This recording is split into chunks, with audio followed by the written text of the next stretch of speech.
นี่ไปดินเวียดนามกันเด้อมื้อนี้เด้อได้ไหมรักมากมายออกจากใจแค่เสแสร้งไม่เคยแกล้งบอกรักให้หวั่นไหวถึงฐานะของเราห่างเกินไปใจของผมนั้นมีแค่เธอรักนะจุ๊บจุ๊บน้ำอ่อนน้ำปานแถวบ้านน้ำปานแจ้งสว่าง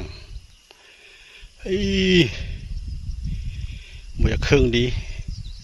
เลขากลางหัวนี่บุญครึ่งดีไปเลย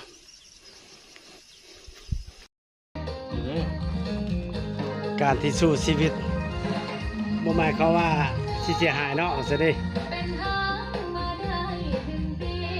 ไปยกเล็กยกลามาของนักเพิ่นมาผ่อนคลายเพิ่นสูบแล้วมื้อนี้เอาได้แท้ๆว่าเลยนี่ผู้เตรียมกับผู้เสียงลาบ่สิดีไอ้ไงแม่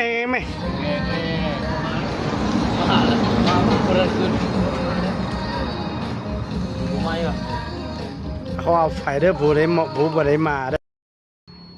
อกินข้าวสวยมื้อนี้ข้าวเที่ยงโอ้อาหารหลักอาหารต่อของมักของปวดดิวลุยเลย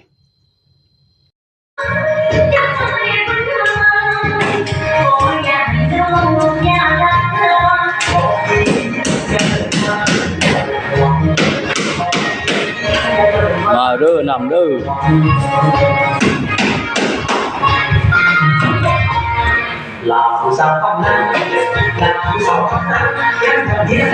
งามเหมือน